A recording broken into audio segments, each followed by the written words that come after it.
केन्द्रापड़ा जिले में दिव्यांग और वरिष्ठ मतदाता निमंते स्वतंत्र सचेतनता रथर उद्घाटन। केन्द्रापड़ा जिला प्रशासन तथा जिला सामाजिक सुरक्षा और भिन्नक्षम सशक्तिकरण विभाग पक्षर भिन्नक्षम और वरिष्ठ नागरिकों सुगम मतदान निमंते दुईटी सचेतनता रथ 26/4/2024 तारीख दिन सकाल 8 घंटिका समय जिलापाल श्रीजुक्त सूर्यवंशी मयूर विकास द्वारा पताका देखाई शुभारंभ होता।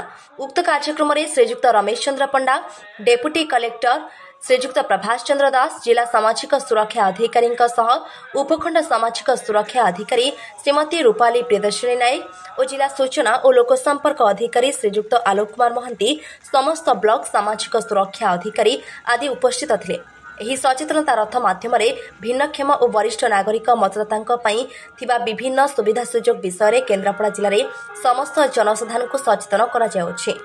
ଉକ୍ତ ରଥ ଦୁଇଟି ଆଜିଠାରୁ ପ୍ରତି ବ୍ଲକ ଅଞ୍ଚଳରେ 2 ଦିନ ଏବଂ ପୌରସଂସ୍ଥା ଅଞ୍ଚଳରେ 1 ଦିନ ହିସାବରେ ଆସନ୍ତା 8 ଦିନ ପର୍ଯ୍ୟନ୍ତ ବୁଲି ଭୋଟରମାନଙ୍କୁ ସଚେତନ କରିବେ ବୋଲି ଶ୍ରୀଯୁକ୍ତ ଦାସ ପ୍ରକାଶ କରିଛନ୍ତି।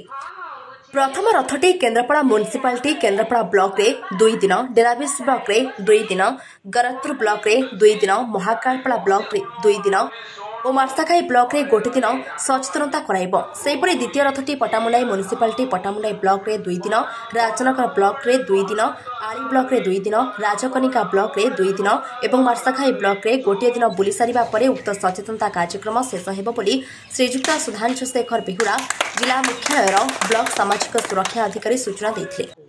प्रभाष चंद्र दास जिला सामाजिक सुरक्षा अधिकारी तथा सुगम निर्वाचन नोडाल ऑफिसर केन्द्रापड़ा। सुगम निर्वाचन आयोग निर्देश प्रत्येक भिन्नक्षम और वरिष्ठ नागरिक मान किभली भाव में सुगम भाव में सुविधा भाव में निर्वाचन में भाग नहीं भोट दे पारे तांकर मत सब्यस्त करिबा सेतिपई जिला प्रशासन सचेतन होइछि। सेमानकु कौन कौन सुविधा रही ता जणाइबा पई आमे दुईटी रथ सचेतनता रथ आज जिलापालक स्वहस्तर पताका देखाई उद्घाटन करिछु। यह 9टी ब्लॉक एवं 2टी म्युनिसिपालिटी प्रति ब्लॉक रे 2 दिन करी एवं म्युनिसिपालिटी 1 दिन करी यह सचेतनता वार्ता प्रचार करिवो। भिन्नक्षम मानक पई वरिष्ठ नागरिक पई निर्वाचन आयोग तरफ कौन कौन सुविधा अच्छी यथा प्रत्येक पंचायत रे ऑटो रिक्शा माध्यम जो माने आप दरखास्त करेंगे से आनी भोट ग्रहण पहुँचा एवं प्रत्येक बूथ रे गोटे व्हील चेयर रखा जाए जो चल प्रचल करें ना से व्हील चेयर माध्यम से प्रत्येक बूथ रे जड़े जड़े स्वेच्छासेवी नियुक्ति होती। ए वार्ता समस्त पाखे पहुँचब किभली भाव में जिले में 13,529 जन भिन्नक्षम जो भोट दे पारे 20,840 जन वरिष्ठ नागरिक जो मानकर बयस 85 वर्ष अधिक से 100% निर्वाचन में भाग नहीं पारे एवं यही निर्वाचन को से कौन गुण में कम नुहति बोली प्रमाणित करने सचेतनता रथ आज आरंभ कर आपण मानकर सहयोग चाहूँगी।